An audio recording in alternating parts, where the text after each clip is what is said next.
And we are live. Hi, Jacquelyn. Hey, how are you? Much like how we mentioned right before this podcast, I was in a interesting energy, but it's already shaping out to be a lot more playful, a lot more upbeat, a lot more playful. So I'm doing really well. How about yourself? Beautiful. Yeah, like I mentioned before too, I am fabulous because it's always a choice and I work myself into that state regardless of where I'm at. And it's really great. It's been a good morning. It's been kind of down and now I'm back to like, oh great, I get to play. So thank you for having me on. Yes, let's play. And speaking of play, what intention do you want to play with today? What is your intention? Oh, the intention for today is let's share some wisdom and inspiration. Our world could use some of that, and let's remind people how magical they are. Yes, remind people how magical they are. I love that. Yes. Wildly magical. Brilliant. Mine actually, I kind of already said it. My intention is to play. I want to have fun. That was a bit of advice that one of my coaches gave me recently. She's like, now is the time for you to have fun and to play, because I can get a bit wound up and trying to have everything look a certain way, be a certain way, but I'm ready to have some fun. I love that. Can I give you a little insight on that? Why that's so important? Bring it. When you play, your vibration goes up, up, up, up, up. And when your vibration is up, then that's when you're going to attract amazing things, people, opportunities, and circumstances. And that's where you stay in a really, really great state of flow. So yes, play. Let's play. Okay. High. You've already tapped into it. So let's play there while we're there. Talk to me about your relationship to energy and the importance of keeping, I would imagine, like a higher vibration and being able to stay in that higher vibrational state as it pertains to really like the realm and the work that you do. Right. So the energy, it's always about energy. Everything is just energy. I mean, science has proven that everything is just energy, right? Yeah. The energy cannot be destroyed or created. It can only be transmuted and directed, right? So the thing about energy is your frequency is always fluctuating depending on what your thoughts and actions are. Yeah. Right? So you're creating that. So for me, it's always extremely important to be aware of what are you saying? What are you saying to yourself and to the universe at large? Because both your body is listening, your physical body is listening, and also the universe is listening.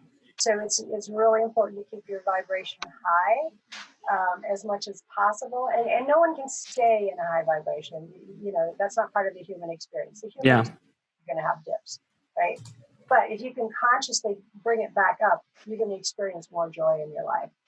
And the other piece of that, what is incredibly important to me, and I find this is in all the different things that are happening in the world, a sense of gratitude will raise your vibration and it boosts your immune system. When you have a high vibration, your physical body is going to stay healthier. Your immune system is stronger. Gratitude boosts your immune system.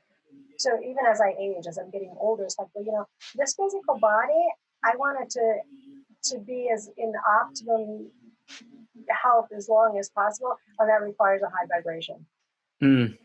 So there's lots of aspects of the frequency. I got that. And what I love about the way that you play this game of vibration and consciousness and that ballpark, that game, so to speak, is how unapologetic you are about it and how you just have this knowing.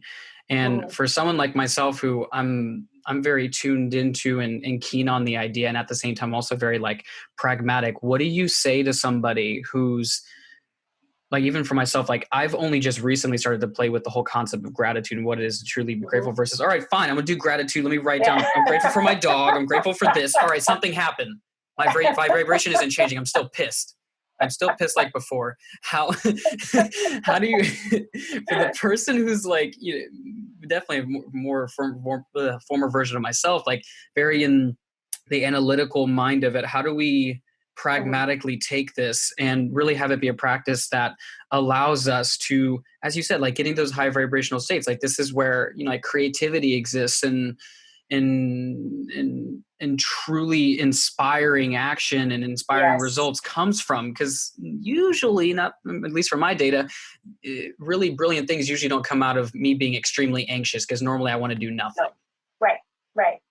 So I don't know if you've ever heard about it, but there's an emotional scale. Have you ever heard of the emotional scale? I've heard of different ones. I think I've heard of one from what's Abraham Hicks. Yes, Abraham Hicks. That's the one that I use as well. So there's 20. I think there's 22 or 23, and and I don't have an image for it right now, but there's a side of the emotions where if you're here, it's easy to spiral down. Yeah. And the other side is if you're here, it's easy to spiral up, right? Oh, so, spiral up. That's a new one for me. Right. Continue. Right. So the key is that if you're swirling down here in, say, fear, depression, something that's lower energy, it's pretty hard to go from there to the bottom of this one to the top of the other one, which is love, joy, right? It's really, really hard to do that. So what you have to do is you have to inch your way up. So if you're like depressed, you might go up to anger.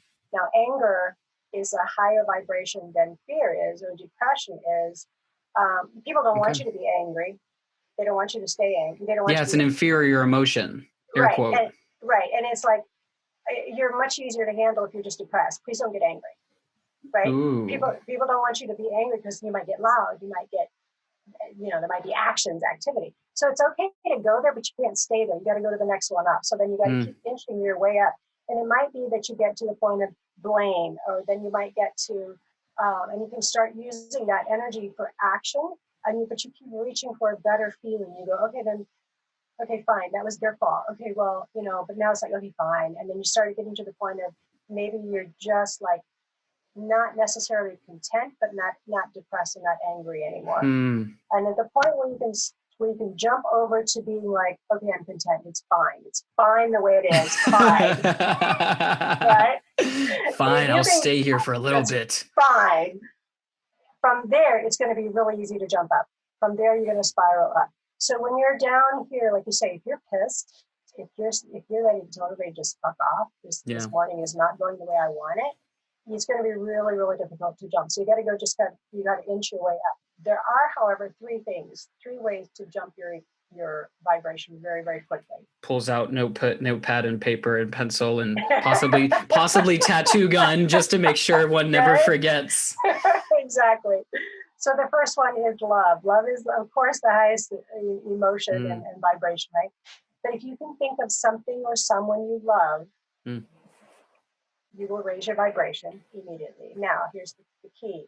It has to be something that you can truly say, I just love that, and not something where you go, oh, but I'm sad because I don't have that anymore. I love pizza. Damn, I don't have any pizza. Right. It's like, right? So you're right back. So it has to be something you can really go, I love my puppy, right? Something that you go, I just love that. That's the one thing. The second thing is gratitude. And it really is a really powerful emotion. But the frequency of gratitude has to come, you have to feel it. Yeah. Right? So when you just say, yeah, I'm grateful. I got this. I'm grateful. I got my cell phone. I'm grateful. You're not feeling that. You have to feel it. You have to really get to the point where you feel something that you're grateful for. And maybe it really is, it could be a person, it could be your pet, it could be something, it's going to be something you love. You're going to be grateful and appreciate something that you love, right? And then you can hold that, because it is impossible to truly feel grateful and depressed at the same time. Yeah. Two things can't exist in the same place. Right. So if you can really feel it, it will make a difference. And the third one, when those two, when you can't get there, the third one is music. Oh. Music, you put on one of your favorite songs that you can jam out to, you're going to feel better. Right? So those are the three things. It's love, gratitude, and music. Now the key is that you have to focus on that. And this is according to Abraham Hicks. I could get it wrong, but it's somewhere around 40 seconds or something. I always say, focus on it for 2 minutes. Have conscious thoughts around that for 2 minutes, and then the law of attraction kicks in and brings you more like thoughts. So, have you ever noticed when you're angry, you just keep finding more and more reasons to be angry? Sure. You find things that vibrationally resonate with which you are at, music included sometimes. Yep, exactly. So if you will consciously choose something different, raise yourself to that vibration, consciously choose something to maintain it. And I always say, give yourself 2 minutes. That's really not a long time. Law of attraction will kick in, and it will be way easier, because then more and more things will be brought to you, like, oh yeah, oh, I really like that too. Oh my God, what if this happened? Oh, and you can feel yourself go up the scale. And that's how you do it. You got to hang on to that consciously until law of attraction kicks in. Okay, got it. So one thing that popped up for me inside of that was, is there a blend of that love, music, and what was the other one? Gratitude, where there's a space in between going from clearly disempowered to more empowered emotions, so to speak. Like, I feel like garbage too. Okay, like I'm baseline. Is there some space in the middle? Maybe I missed it, or maybe I didn't hear it, but where there's creating space for an acknowledgement of the experience or the emotion that's happening versus trying to go, well, I feel crappy, let me just go straight towards awesomeness. Is there an in-between, an interval? Because one thing that at least I've noticed with myself is that when my thoughts are going hysterical, I can try to choose a good thought, but then it gets quickly overridden by the other 95% of my subconscious body that is choosing something different. Where is what is the bridge? Really, really great question. Really great question. So it is a practice. It's like anything. It's like building a muscle, right? You practice and you do it in small increments. So if you reach for a better feeling, something that makes you feel a little bit better, just reach for a thought that makes you feel a little bit better. That's your bridge. That's where you inch up until you get to the point where it's like, now I can jump. What happens though is that if you have to get in a good mood, like ASAP, like if something's about to, like if you're about to time to get on for a podcast, right? Podcast or jump on the stage or something, and you got to get there. The other thing that you can do is you take the superhero pose and hold that for 2 minutes, right? Now the superhero pose, exactly. Is it a Brene Brown thing? Yeah. Could be. I'm not sure. It could be one of hers. But it's the science behind it is if you hold that position for 2 minutes, the testosterone levels go down. No, I'm sorry, go up, which is your strength and empowerment, and the cortisol, the stress hormones go down.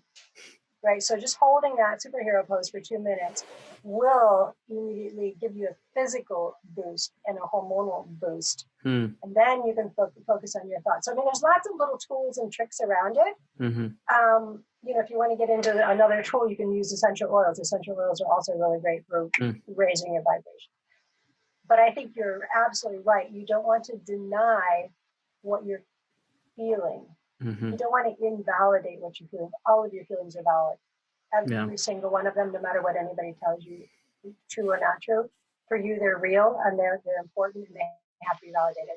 That's my personal belief. So when you validate that, hey, this is the way I'm feeling right now, and this is part of this human experience, and this has been really, really crappy today. This human experience has not been my most fun day. Right? And there's two things that, one, I know everything happens for a reason. So there's something good in here somewhere and I just can't see it. And the other piece of that, but what if I really am a magnificent spiritual being? What if I really am that? What if I really am magic? That means I could change something.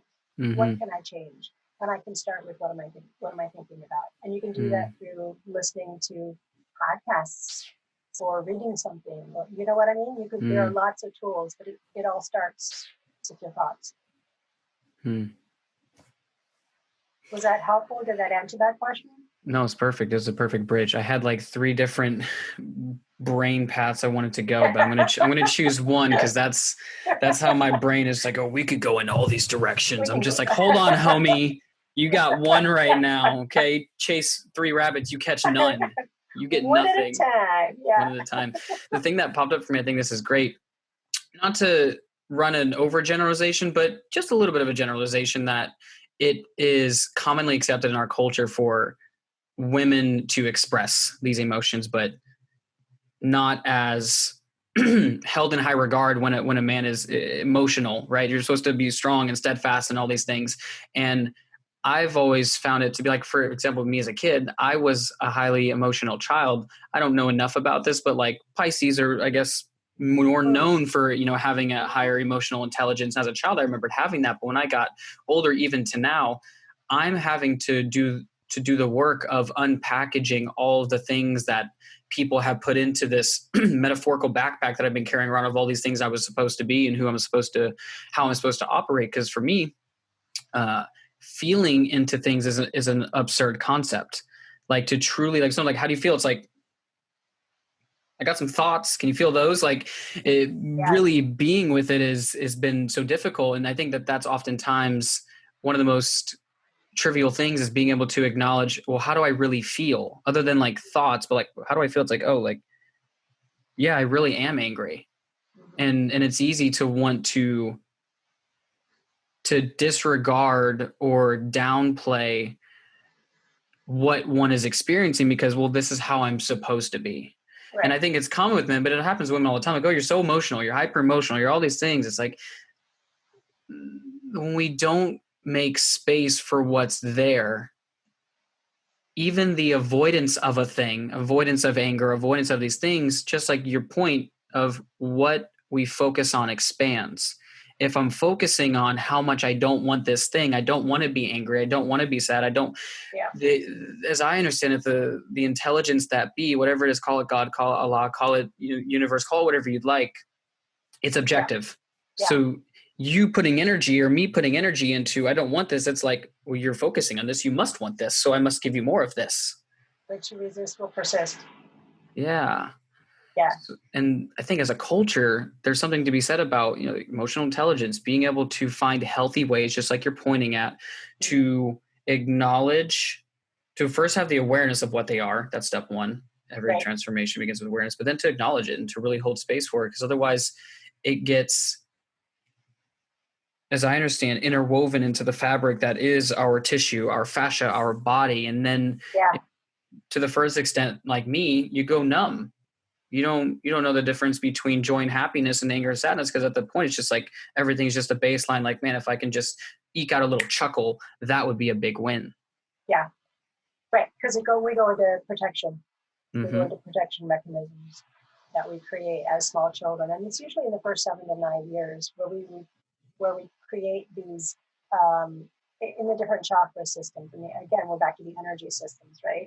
We take these different vows, we take these different, we make these contracts with ourselves of like, well, I'm not going to do that again.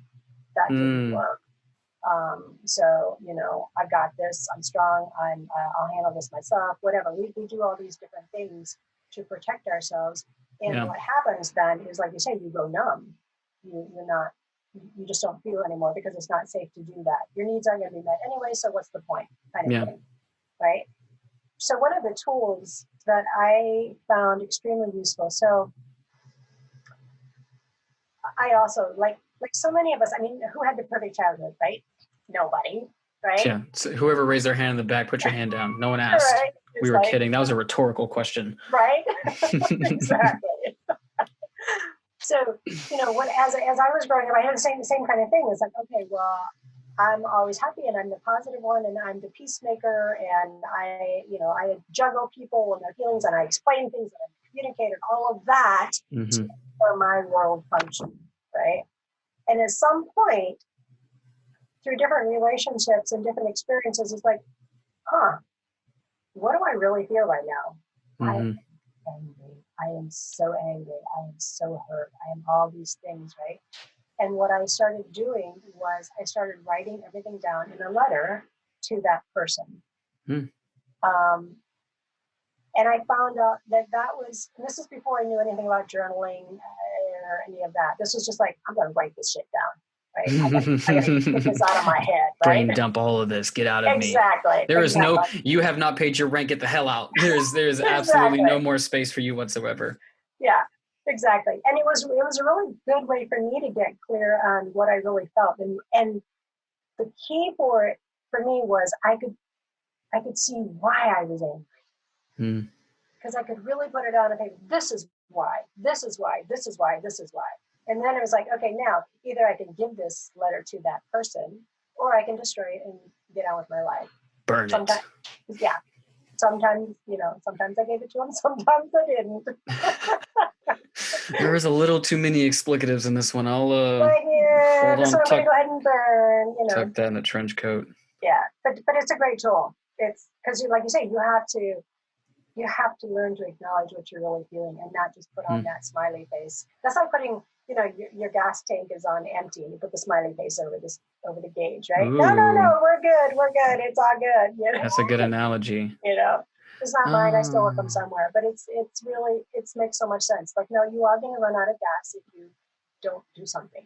Right? Yeah. And it also doesn't go straight from being an empty tank to a full tank. You had to continue to, to add the liquid, and you gradually see it increase, but it started with taking, maybe it was, again, at first it's to actual acknowledgement. It's like, oh snap, where am I on this scale? Which now I want to go and look at that scale and review it. Cause I think it's great. Cause trying to be something that we're not, and especially if it's 6, 7, 8 steps away, trying to just magically poof there is not that it's impossible, but it's improbable. And it's probably in those states, those depleted states, it's better to go for those attainable goals, because it can get easy to get apathetic, and you just need to go from depression to anger and punch a pillow and cathartically move that energy.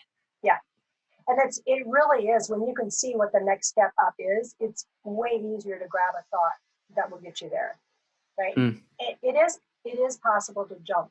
It's highly improbable to stay there for very long if you don't do the work around it. It's way easier to inch your way up, because then you're truly feeling that, and then it's easier to maintain that.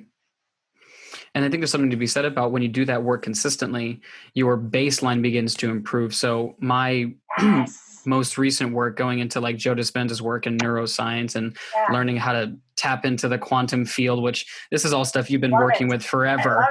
I love it. This is what he talks about, is when you break the habit of being yourself, you begin to realize that who you've been projecting yourself to be, this, upbeat, positive person. It's almost like, and, rest in peace, Robin Williams, he's outwardly this very upbeat, positive, amazing person, but he's suffering.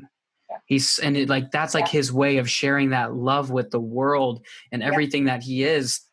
At the same point, that's the not acknowledgement. That's the result of not being, you show outwardly that you're, 20 steps up on the ladder, but currently you're at the bottom day in and day out, struggling with the same things. And if we can just learn how to create a habit and a practice of, okay, today I feel extremely anxious, and if I can just get to content, that would be enough. That would be more than enough for me. And being able to have that compassion along the journey when we slip and go down a couple steps on the ladder, because sometimes you got to go, 1 step forward, 3 steps back to go a couple more forward. Yeah, and that's part of the human experience. It's all part of it. The other piece of that is allowing yourself to be vulnerable enough to let other people see that. And I think most of us are taught not to show if we're not feeling well, if we're not upbeat, right? We're taught oh no, nobody wants to see that. It makes people uncomfortable. Oh God, don't show them that. Yeah. Don't make people uncomfortable. Don't let them see us. Yeah, right? And in reality, people are going, oh, I feel that way too. Oh, I'm so glad you said that, right? And because we're all doing the same stuff. We're trying to get through this human experience to the best of our abilities. We're doing the best we can with the resources we got, and it's just on different. We're on different levels of that resource and that road, right? Yeah, so it's important. It's that mask and that facade that creates so much of the illusion, and that leads to the suffering, right? If I come to you and I just honestly, vulnerably express, man, Jacquelyn, I've been under the weather. I've been trying to act like I've got all of it together, but these past 2 days, I've been barely been able to get out of bed. I've been crying. I've been sobbing. My entire body's aching. I've just crushed a week's worth of workouts, but I haven't moved my body, and I don't want to do anything.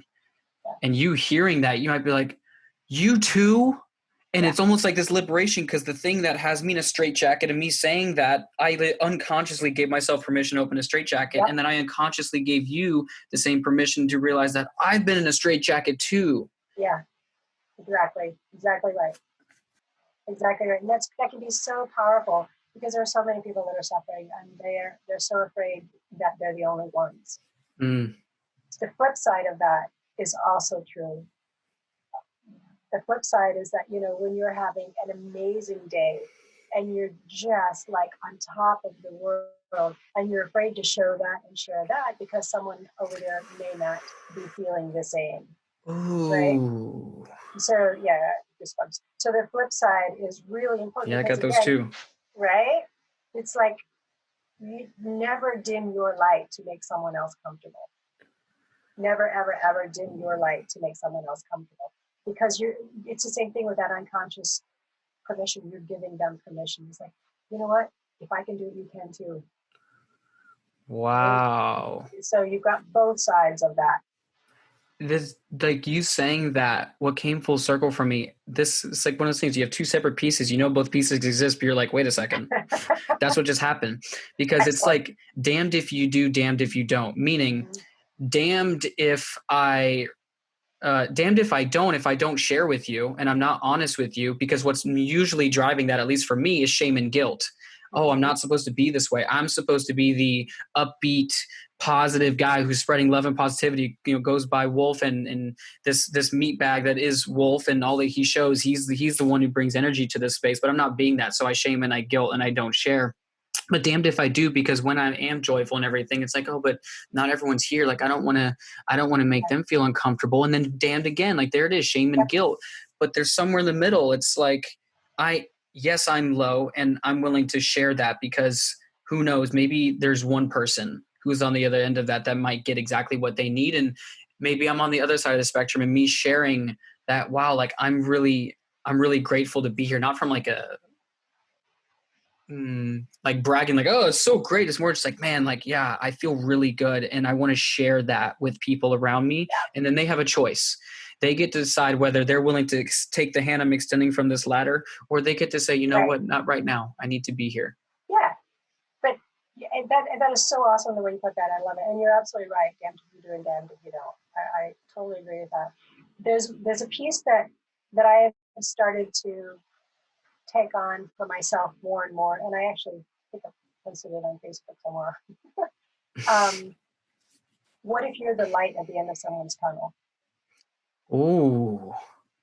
Right. So when you're shining that light, when you are on top of the world and you are shining that light, what if you really are that light at the end of someone's tunnel, where they go, I can do that. I can do that. I'm going to follow that light. I can get there too. Right. That's why it's so important. You can't dim your light. You just can't. You came here for a reason, and you have to shine it. It's there. You took on the mission by coming into this world. Yeah, you picked up the phone. It reminds me of the old church song I used to hear growing up. It's like, this little light of mine, I'm gonna let it shine. This little light of mine. And I wonder, kind of diving into that metaphor of, you are the light at the end of someone else's tunnel. Potentially you are the light at the end of someone's tunnel. I wonder, do you think there's something to be said about, maybe you are the light inside of someone's tunnel when you're the one willing to acknowledge that I'm in this tunnel with you? And unconsciously, we think we are this darkness, but we've forgotten that we are this light, even when we're inside of the tunnel. Yeah, exactly right. You're actually right, because darkness isn't darkness. It's just an absence of light. Right. So when you bring your light into it, even if you feel like you're in that tunnel, and that's really a good piece of it to bring in, because we are all in the tunnel. There's a tunnel for all of us at some point in our lives. Every one of us goes through a dark night of the soul or some sort of tunnel, probably multiple times, right? So even when you're in that, it's when you see that light, it's a remembrance for yourself as well. It's like, wait, I know that light is within me as well. I can't see it right now, but I do know it's there. And you can move in that direction to bring more light into your tunnel. So yeah, I mean, there's lots of different analogies around that, but I think you're absolutely right that it's important to recognize that you may be in the tunnel with that person. Yeah. Not just at the end of it. I mean, that's what, if you ever get lost in my social media, you'll find that, and even this podcast as well, I'm doing my absolute best to be the person who's willing to show that I do not have my shit together. And it's not always pretty and it's not always perfect. And my makeup, my lipstick do not always look good. And boy, does this weave need a haircut. Like I'll be the first person to share that because, you know, you look at people like if you're in this world like Tony Robbins or Brendan Burchard or Deepak Chopra or any of these seemingly massive figures, you're not going to see them sharing about how they had a really bad argument with their wife or their spouse or they're falling down or they're not being able to get up or they're crying. Like you're not seeing that. And to me, it removes the humanness because yes, the empowerment side of it and the strategy side of it's so important, but we don't always operate there. And if you're like most human beings who we've been programmed for scarcity and lack and fear and anxiety, just look in the media. Yeah. The media it's called a TV program for a reason. Yeah, no kidding. Yeah. Like, what are you consuming? You are. It's crazy, and that's why this podcast to me exists. It's truth.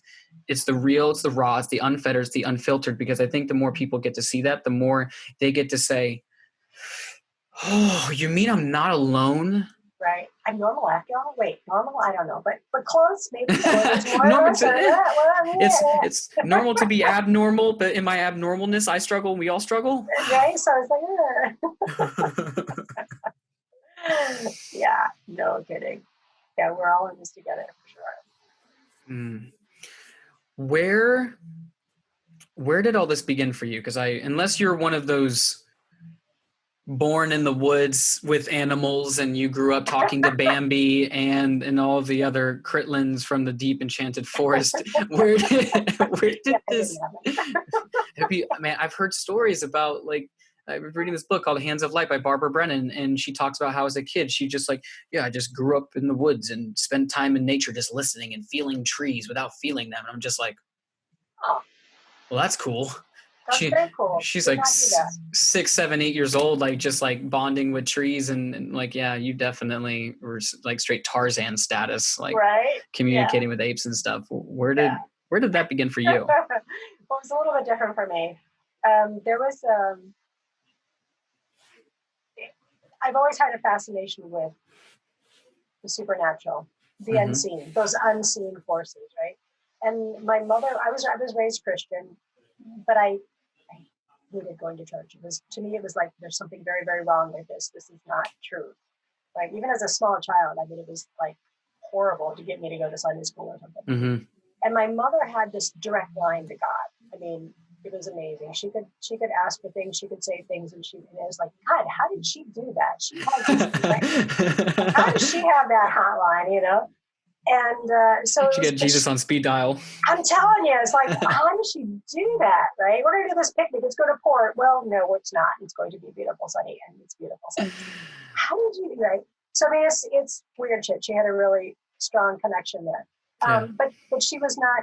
She was Christian. She was not in the metaphysical realm at all. Right? But me, on the other hand, I was that weird kid in junior high that's here. Let me read your palm. Right? Let me tell you what the lines in your hand mean, or hey, let's play with the Ouija board, right? So those were always my fascinations, but I didn't know. I didn't really study any of it. I would get books in the library and things like that. Just naturally. And it was just kind of this. I am sure I brought knowledge in with me into this lifetime. So there were things that I knew were there, but I didn't have any formal education on it. Sure. And then, at 34 years old, I was widowed. And there I was, and I was living in Germany at the time. So I had 2 young children, business, living in Germany. And that's when my world was shattered. I mean, it's like you have this soap bubble, this perfect little life in a soap bubble, and someone takes a pin and goes, soap everywhere, right? I mean, just shattered. And that's when I started having different experiences of guidance and what I call tapping into the divine frequency. I believe we all have that frequency that we can tap into, where we can get source energy, guidance, angels, your higher self, God, whatever you want to call it. There's information there. Yeah. And that's when I started having experiences where, like, okay, this is interesting. Well, how do I do that again? So, do you want a quick story? I can tell you a little bit about how that works. Take me down the rabbit hole. So when this happened, when I was suddenly widowed and living in Germany, and I thought, okay, so now what? Now what do I do? I can go anywhere I want to in the world. And that whole thing, the world is your oyster kind of thing, also led to complete paralysis. So like, oh, anywhere. What does that mean, right? So, and you're young, but this was before the internet, right? So I've got my atlas out. I'm sitting. It's about midnight. I'm sitting on my living room floor, blue carpet. I'm sitting there on my carpet. My kids are asleep upstairs. Yeah. And I've got this big atlas out, right? And I'm going through the world, basically saying, okay, what's the average rainfall? What is the average temperature? What is the average sea level? What is sea level? All this, because I knew I did not want to be where it was cold and snowy. That's okay. Yeah. That's the thing I knew I did want. Florida. So I'm thinking, okay, maybe, right? No, I thought hot tropical island. Hot tropical island. So I'm thinking, okay, Hawaii. Hawaii would be good, right? But then I thought, you know what? I love to go on road trips. Can't you just see me on an island? Left turn, left turn, left turn. Yeah, no. Right. So anyway, so I'm looking all over the United States. I'm looking at all this stuff and everything. And I'm like, finally, I throw my hands up and I go, God, I don't know. I just don't know. And I started crying and I'm like, I don't know what to do. I just don't know what to do. Closed the atlas. I said, you're going to have to tell me because I really don't know. Closed the atlas, went upstairs, went to bed. About 3 o'clock in the morning, I hear this bell ringing. Ding, ding. Yeah. Ding. And I hear Jacksonville, Florida. That's specific. And I'm like, is there a Jacksonville, Florida? That's where I was born. Oh, no way. Really? Yeah. That's so wild. Yeah. Well, I'd never heard of it. So I'm like, Jacksonville. Google. Wait, Google didn't exist, did it? Google didn't exist. So, and this is like 3 o'clock in the morning. So I'm like, Jacksonville, Florida. Okay. Weird. And I thought, well, my mother used to call me Jackson. She used to call me Jackson. I thought, I wonder if that's a play on, my mind playing tricks on me. So I thought, okay. So the next morning I get up, look at the atlas. I'm like, there is a Jacksonville, Florida. So that's when I started planning. Okay, Florida it is. I'm moving to Jacksonville. So I arranged to got my kids, got a plan together to bring my kids and my husband's cousin to come with to watch the kids. I said, here's what we're going to do. We're going to go to Orlando. You guys are going to go do Disney and SeaWorld and all the fun things. I'm going to go to Jacksonville, find a job, and find a place to live. Like, yes, vacation, right? So we get to Orlando. Sand Lake Drive, there's a big parking there. It's still there today. And we're in there for breakfast, and the server comes over and she says, so what are you guys up to today? And I go, well, kids are going to Disney. I'm going to Jacksonville to find a job and a house. And she's like, oh, no, you don't want to live in Jacksonville. Well, I guess I really do. She's no. What year was this? This was 1994. 2 years before I was born, 96. See? That's how long ago this is. Yeah. And she goes, actually, it was 93. It was 93 because I moved in 94. So it was 93. And she goes, no, not Jacksonville. And I'm like, yes. I have to.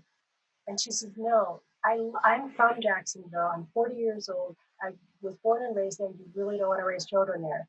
I said, okay, great. Well, then where do I want to go? She says, you want to go to Windermere. I'm like, where the hell is Windermere? Wow. I can't imagine what Windermere looked like then. Oh, it was awesome. Tiny little, yeah. So anyway, I said, okay, fine. Change of plans. We're not going to you guys are not going to Disney. We're going to go find Windermere. And we drove through Windermere, and there was a new subdivision being built. We drove in there, this big, beautiful home with a model home. The real estate agent was there, and long story short, she became one of my best friends. I ended up building a custom home further down on McGuire Road, not actually in Windermere, further down. And the rest, as they say, is history. Jacksonville was just the key to get to where I had to go to. Right? The server, she was from Jacksonville. She was the key. She was the breadcrumb. She was the breadcrumb to Hansel and Gretel. Yes, that led me to where I had to be. So then I'm like, okay, so all of this came together, and those are those unseen forces. This is like, okay, so how can I do this again? how can I tap into that energy and do it again? Yeah, sprinkle some of that magic over here. Right? And that's where the whole thing started for me. When I moved back to the States, because I moved back in 94 then, and that's when I found out, oh my God, there are books on this subject. There are other people that know this stuff. There's a whole area that you can learn. And that's when I started really delving into the book side of it. But it was that initial Jacksonville, Florida, in the middle of the night that led me to like, so there is more to this than I think there is.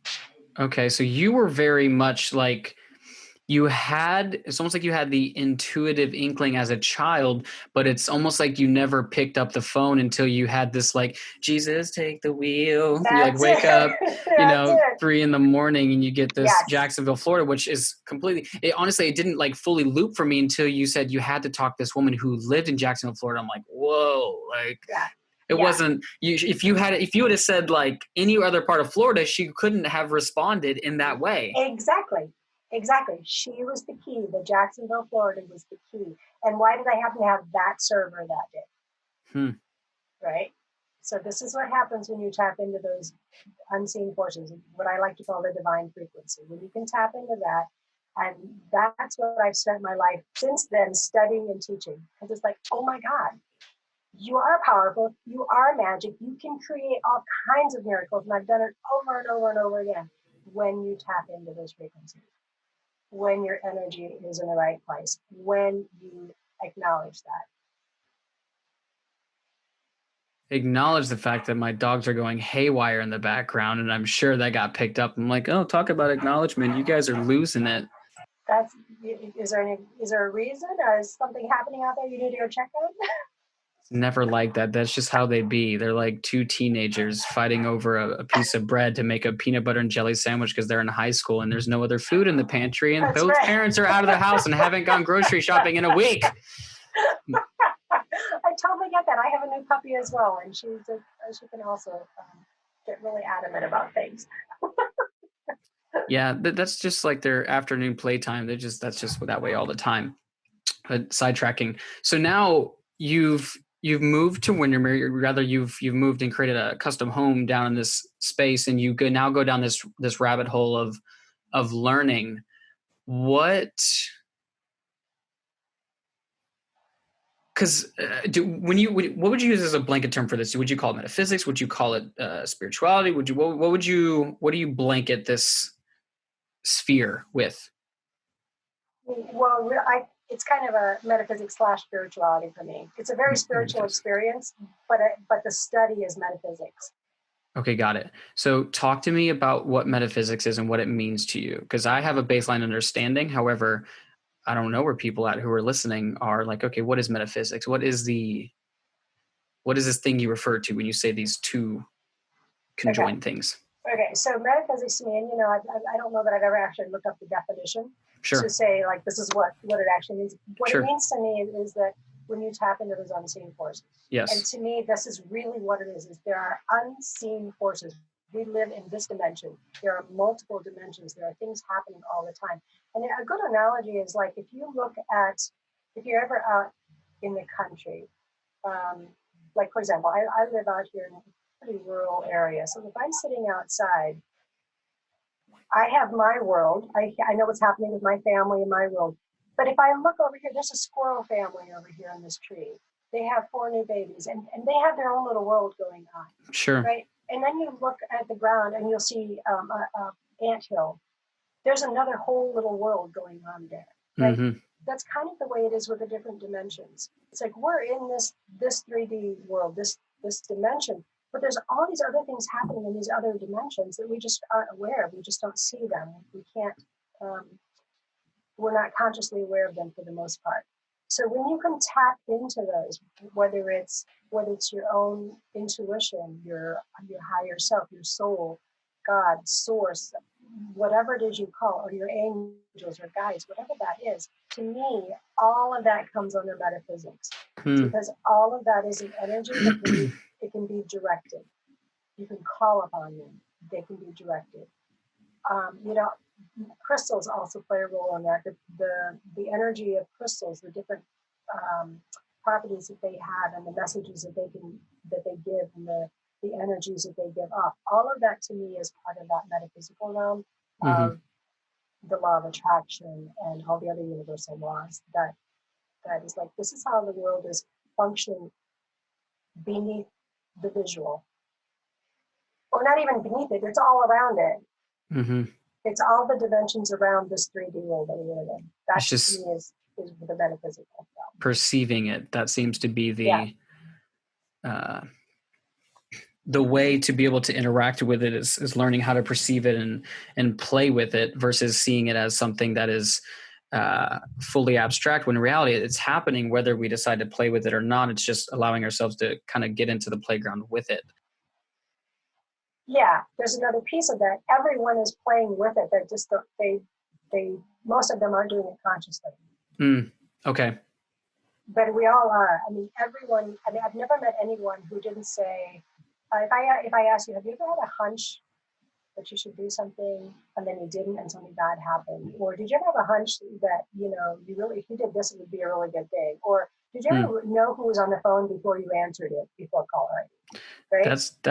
I can think right off the top of my head, as soon as you said that, I had the most random experience pop in my head from a little while back. This is going to sound a little crazy, but I was driving down a road heading back home. It was late, and I don't know why I'm coming around a curve that I've driven around many times, and I have my lights on, and I just had this hunch. I was like, I don't know why, but I need to cross over into the opposite side of traffic lane right now.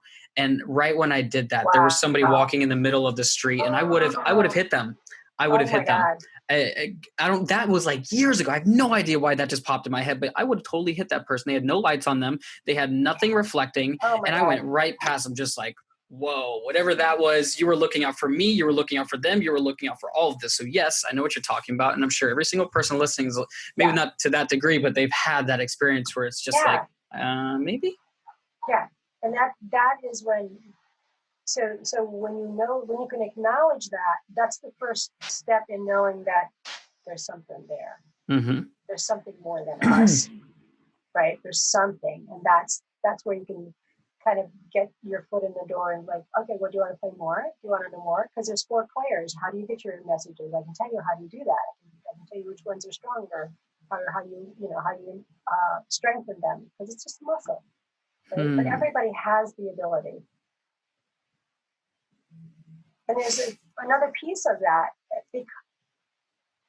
The pineal gland in the brain is actually like a radio transmitter for those unseen forces. So everybody has the ability to tap into that. I mean, there's a lot of things about that being calcified, and those are just, we're not going to go down that rabbit hole because that could be another whole discussion. Sure.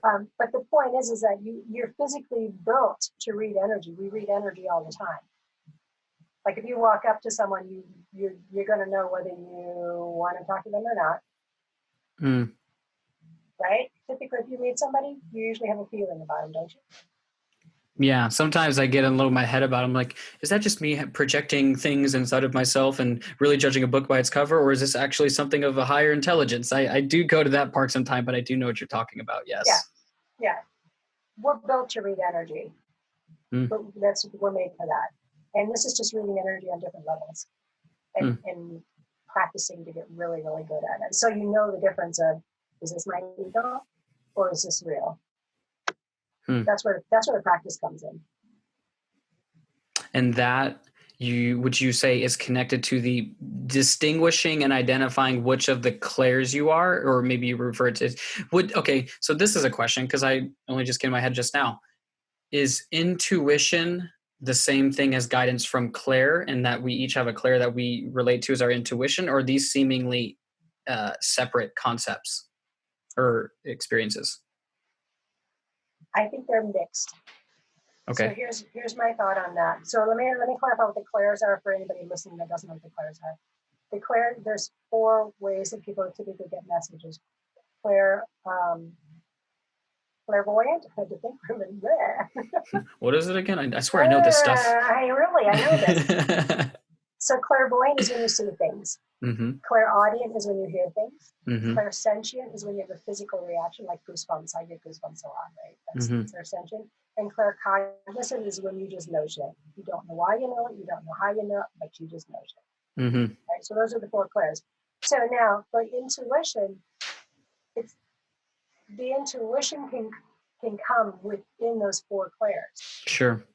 That's how you get your messages. Your messages may be coming from your intuition, which to me is like your higher self. Mm-hmm.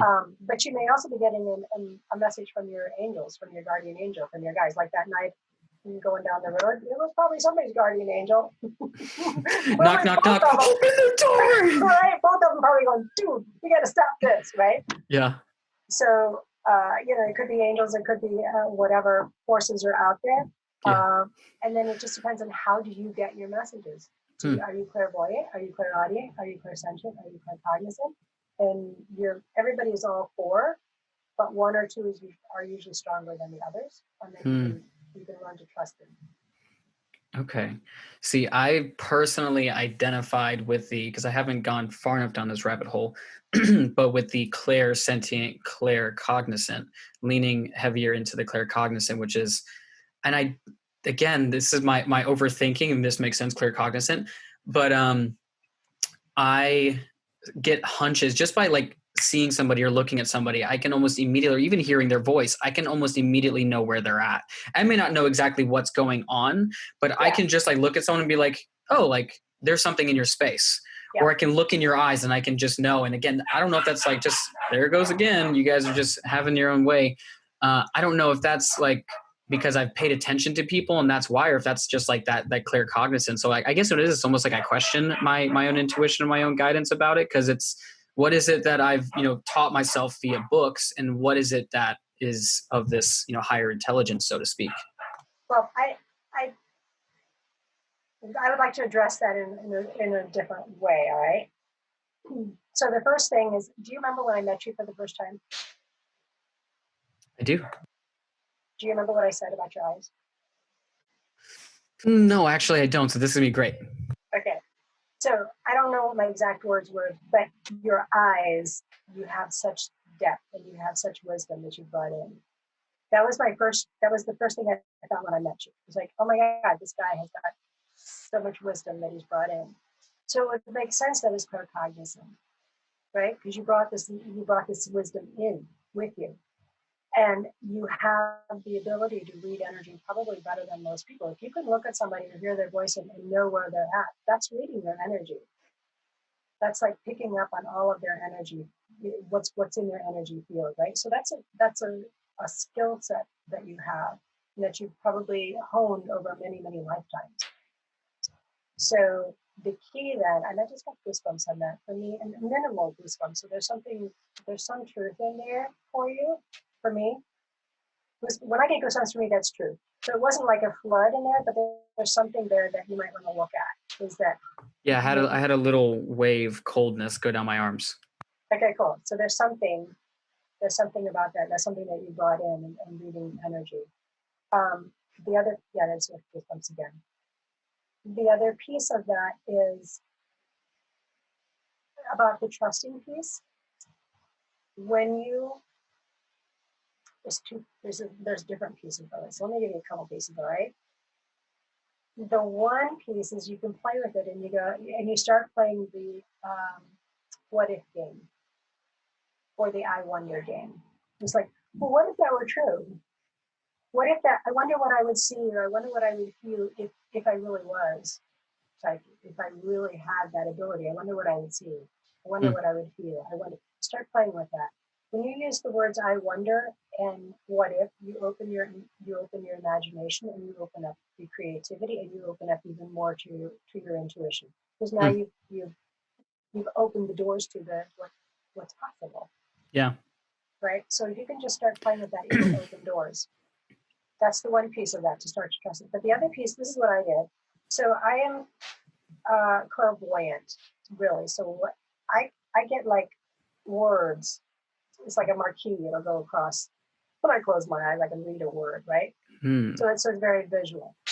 It's kind of like, do you remember those magic? I don't know. Do they still have the magic 8 balls? Did you ask a question and you tell it that? Am I awesome? Right? Questionable. Ask again later, right? Take it. Yeah. So that's the way it is for me. Like I can ask a question and it'll kind of come to the surface. It'll either like come to the surface and I can read it, or it'll be like a marquee scrolling across. Right? But that's typically the way I get messages. But what I've done is I like, okay, well, this is my imagination. This can't possibly be real. Right? So what I started doing was I would ask questions that I knew I could go Google the answer.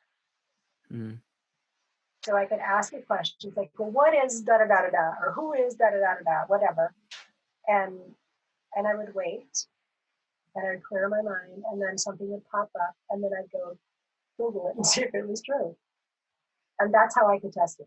So I encourage anybody that wants to test their abilities, whether it's real or not, test it. Ask questions that you don't know the answer, but you know where to find the answer.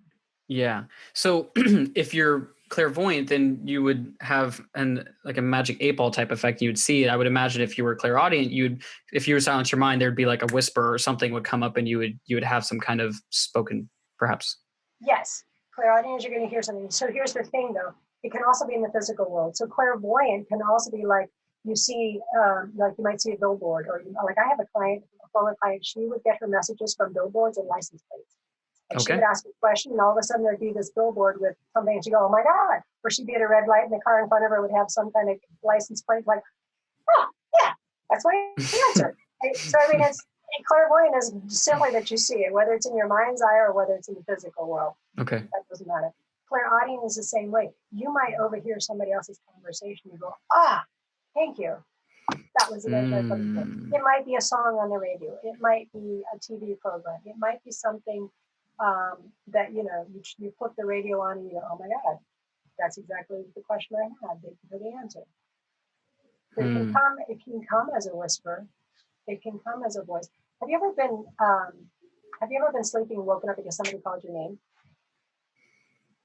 Off the top of my, maybe. That probably has happened, but in my current like conscious memory, I can't remember. Okay. A lot of people have that, and I know I've had that too. Like I'll be in a deep sleep and somebody will call my name just as loud and clear as like somebody standing in the room, and of course there's nobody in the room. That's also clairaudient. You hear it like it's real. Like someone put headphones on you and started like, blasting something. Right. And then that's my name. Who said that? It's like, well, what do you want? I'm awake. What do you need? Right. But it might also be a little whisper. It's like, go check. You're about to get a parking ticket. So it could be anything like that. That's clairaudient. It's a feeling. Okay. And then if I were to use that same exercise, for example, say I want to ask myself questions, how would that show up for someone who is either claircognizant that they know it, or claircognizant is knowing it, right? And then sentient would be feeling it. Yeah. How would one gauge that, for example, if they're feeling, if it's not a true or false question, like, Africa is right. Like how does that show up for? So that one's a really good one. That was more difficult to test as such for me. That one I've done with my own experiences. So, for example, I know that I have learned by being aware. It's a matter of observing. So I have learned over the years that when I get flooded in goosebumps, that means it's true. It's either my truth or somebody else's that I'm talking to, that I'm giving this information to, or something they're saying that's true. I didn't used to know what that was. Why am I getting goosebumps? What is that? Right? It was an awareness that and then I asked questions around it. Like, well, what is that? What is that? And then, I got to the point where, that's true. And I don't even remember how I got to that awareness that it was true, but then it became a practice of becoming aware of it. The other thing is, like, I get, if I'm in danger, or if there's a dangerous situation, my stomach is just in knots. And a lot of people will have that, that's why they say, trust your gut, right? That's where a lot of people will have that clairsentient. It's like, if there's danger, I've got butterflies and knots in my stomach. It's like, oh my God, we got to move. We got to get out of here. There's something not right here. Yeah. Right. And that's something that typically people know. And it doesn't really matter at that point whether it's real or not. Yeah. Move.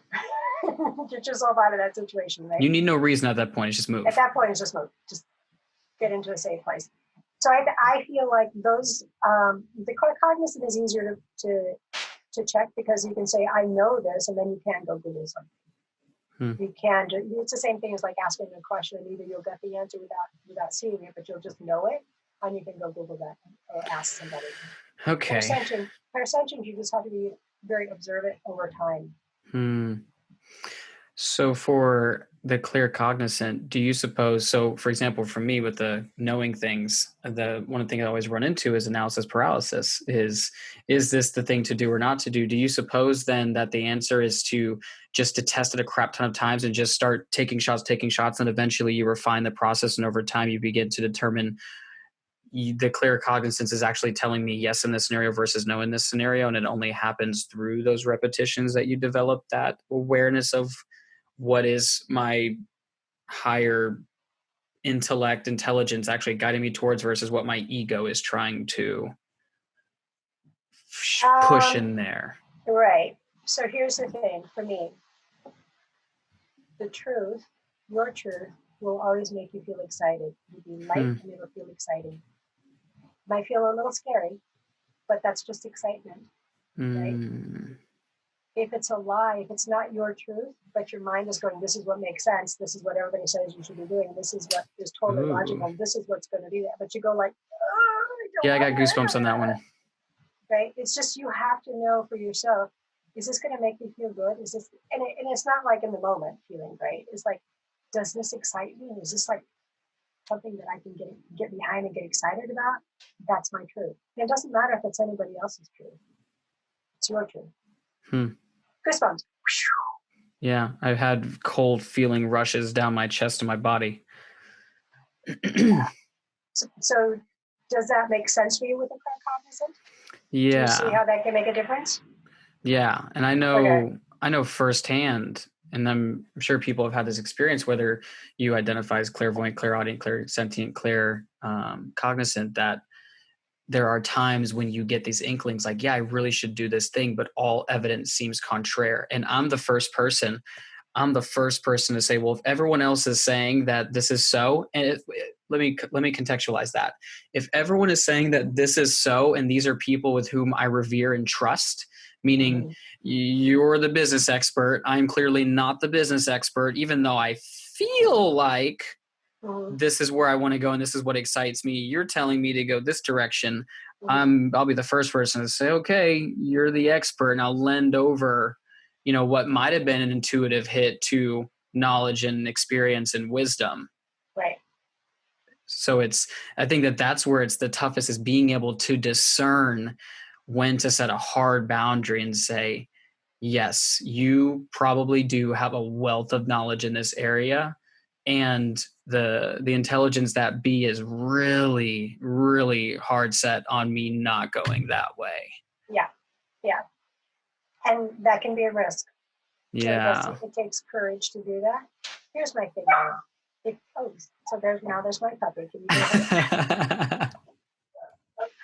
So it takes courage to follow your gut, to follow your intuition, to follow your guidance. Yep. And to me, it's like nothing is forever. So if I take this leap of faith because I trust my intuition, what's the worst that can happen if it doesn't work? Then yes, I'll go back and do it your way. Because that's still there. Because that's not going to go away. Or if it does go away, there'll be something else. I don't believe there's only one window of opportunity. Right? There's multiple windows of opportunity. But if you have a strong intuitive hit that this is what's going to do it, this is the thing, and you're excited about it, then I encourage people to take that leap. What's the worst that could happen? And if you have that analytical piece going on, was like, okay, well, that's where you can say, okay, what is the worst that could happen? Am I willing to take that risk? If this is the absolute worst thing that can happen, am I okay with that? So you can validate the analytical piece of it if you choose to. Right? But you can still stay on track with your intuitive hit of like, no, this is what's going to light me up. This is going to make a huge difference for me and the world. Right? Yeah. Does that help? Yeah. And I think it's great that we're probing into this, because I know that in me being on the receiving end of this, somebody's definitely getting something as well, because we all have those points when we feel strongly about a thing. Yeah. And being able to have a process to take ourselves through, like, I really want to follow this, even though someone's telling me this way. Well, let me sit down and let me do the pros and cons. Let me weigh out the situation that's in front of me. And I can then tend to the part of my brain that wants to go crazy in these scenarios and get stuck running into the same thought loop feeling patterns. Right. And entertain that, and then also acknowledge, yeah, you know what? I can deal with the worst case scenario. And since I've walked myself through that, if the worst case scenario shows up, I've already done the mental legwork of acknowledging it prior to it showing up, which I think is a phenomenal tool for anything. Is go into it always, this is just the optimist in me that wants to always project like the best thing that can happen. And one of the things that I was taught in the coaching is, yes, like, prepare for that, plan for that, manifest that, put all your energy into that, because what you focus on expands. Right. And do that time, take that time to write down all of the things that could go wrong. Actually, the scenario that this came up for me was with Iman, like my coach, our coach, business coach. And he said we were heading into the holiday times. And he said that, you know, people spend time with their families, and maybe you haven't spent time with them all year, and there's likely to be things that are going to piss you off. There's always those things. And if you get ahead of it and you make a list of all the things that are likely to piss you off, there's no parking and to get groceries, and your mom wants to talk to you about your job again, and you're really tired about talking about your job, and you're likely to, financially, like, these are the things that are likely to pop up. Like, if you address all of them, you take out the mental burden of that thing before it occurs. So when it shows up, it's like, oh, look at that. There's that thing. Yeah. Exactly right. And here's the other piece of that energetic thing. Yeah. What you've done is you've cleared it. You've already gone through it, so you don't have any resistance to it. So so there's two sides of that. If you're going to have resistance to it, then yes, you have to address it, and you have to go through that, just like you just said. If you're able to totally detach from that, then that's okay too. Then you just focus on what you want. But if you have that, like you said, go through it all. Now you don't have any resistance to it. So now when you put that manifesting energy out there, and you're pushing that out there, you're not going to have the pullback from the resistance.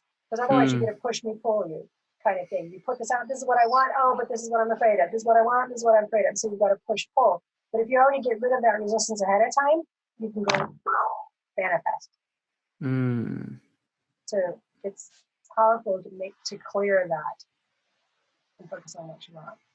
Yeah. And that's a brilliant analogy, because ultimately those are the blockages, those fears, those perceived things that could go wrong. Just as you mentioned, flow, as I understand it, being the place between intention and surrender, having an idea of what we want and then surrendering to what is. And in the process of that, the thing that maybe gets added to that is, yes, flow is the place between intention and surrender. However, a dam that has been, it has its flaps closed, there's no water getting through that. And those blockages are those potential fears. Those are the things that could come and arise. And if you look at them, you address them, now the floodgates can open. And yeah, sure, there's still a dam, but the gates are open. And now the energy, the collective thing that you've been working on now gets to flow through.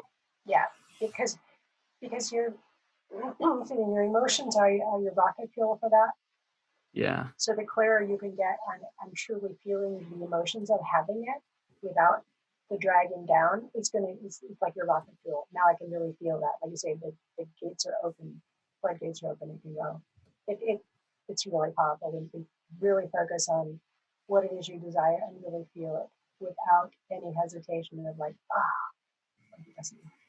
if this happens? Right? It makes a big difference.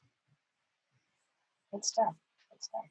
And that, bringing it all together, I think that when we can bring, if you just think all the stuff that we've just covered, which is a lot, I think it's great, but it's funny because it all falls onto this sphere.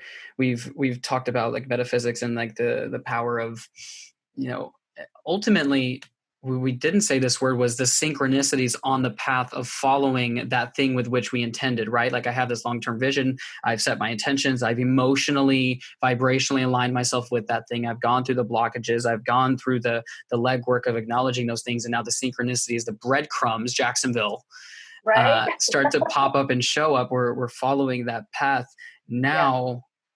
Yeah. And this kind of fulfills on my intention of now we can play. Yeah. Now it becomes you follow those breadcrumbs. So there's another great analogy that I love. Have you ever seen the original Mary Poppins? I think so. I'm pretty sure I have. As long as it's the one that I remember, and it was probably from when I was a kid. Yeah. So, because the other one is newer. But yeah. I haven't seen the new one, so yes, the original. Okay, so the original. So in the original, this is the way I love to explain how manifesting works.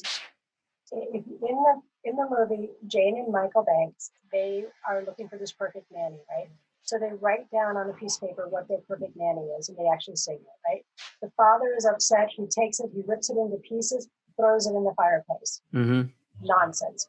But what you see then is how those pieces of paper go up the chimney. They go out into the universe, and then Mary Poppins shows up with that piece of paper, with it all taped back together, and she is the perfect nanny. Mm. So for me, it's like when we put that intention out there, it goes out into the universe. The universe orchestrates all the bits and pieces, puts it all into this package, and delivers it. I got the goosies. Right? Yeah. I got the goosies. Yeah. And that's what it's played.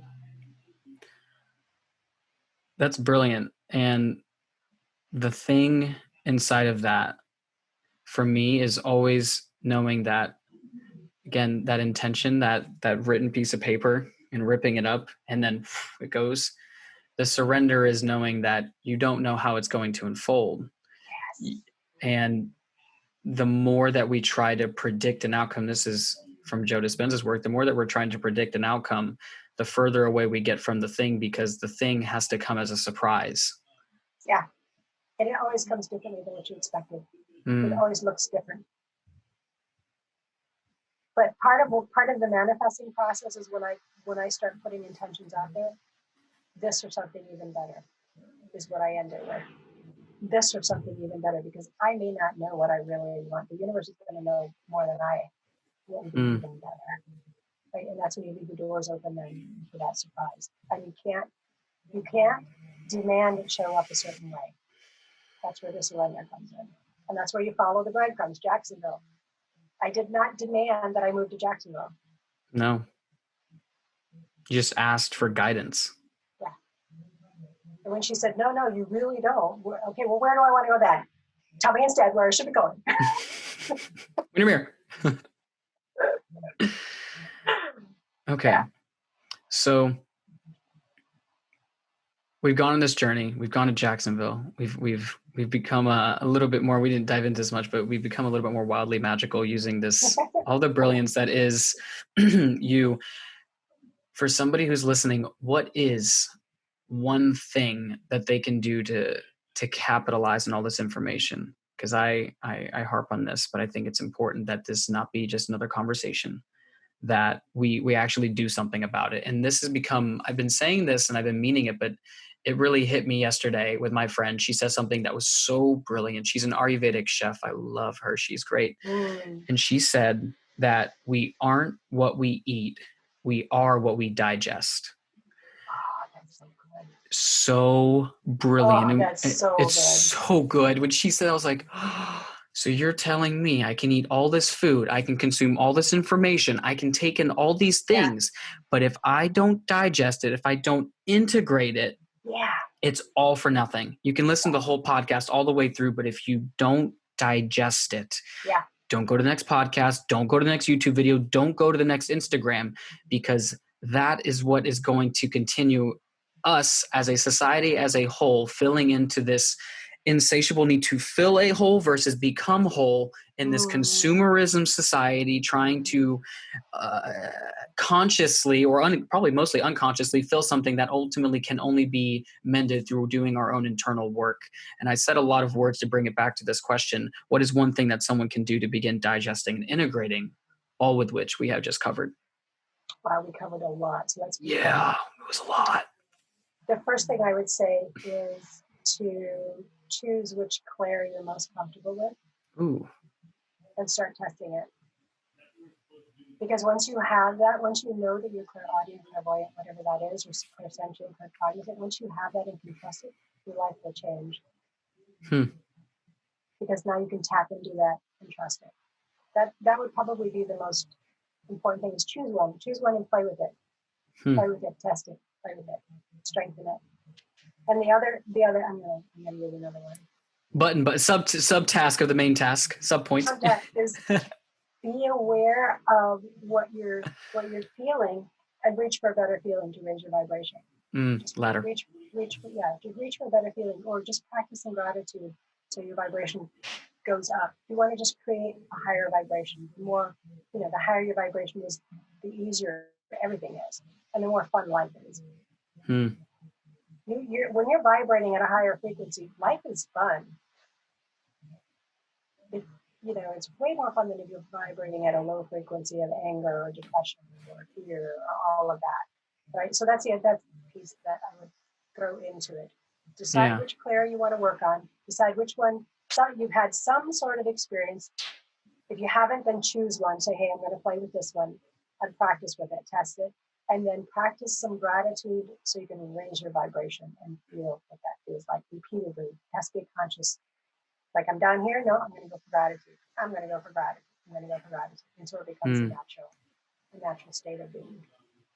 And if somebody is picking a clair, let's just say it's claircognizant, is there any specific resource you're like, oh, you know what, I want to develop my knowledge on this so I can actually come from a place of from a good background? Is there any particular direction that you? That's a really good question. So I don't have a specific resource for that. There are lots of resources out there. I would recommend Sonia Choquette as an author and teacher. She's someone who really is. I love her work, and she's someone I've read her stuff and looked for things to develop the clairs. So Sonia Choquette would be someone I would definitely Google and see if there's something there that would be of interest. Brilliant. Yeah. Awesome. And if people are wanting to connect to you and hear more about all the amazing things that you're manifesting into this human 3D experience, what's a good way to get connected with you? The best way to get connected with me is through my website. It's jacquelyngioertz.com. I'm sure you'll have it in the post because it's long and not so easy to spell. But then that's where you'll see there's always an offer there, a free offer there. Right now I've got a manifesting 101 guide on there that they can download for free and get started on manifesting. And then I have multiple programs, and I offer programs in one-on-one coaching, and just really for people who want to learn something, just schedule a free call with me. That's really the easiest way. jacquelyngioertz.com, and let's talk. Brilliant. Well, thank you so much for being here, Jacquelyn. It has been so much fun. And for those of you listening, again, as always, thank you for your time, for your energy, for all your loving. We love, care about you, and hope that in anything that you find your truth, that you live it and you choose to follow the wolf within you. How? Bye, guys. Thank you so much for listening in. If you got value out of this message, we would love it if you subscribed and shared it with your tribe so we can continue to share this message and this medicine with people all over the world. Much love and peace be with you.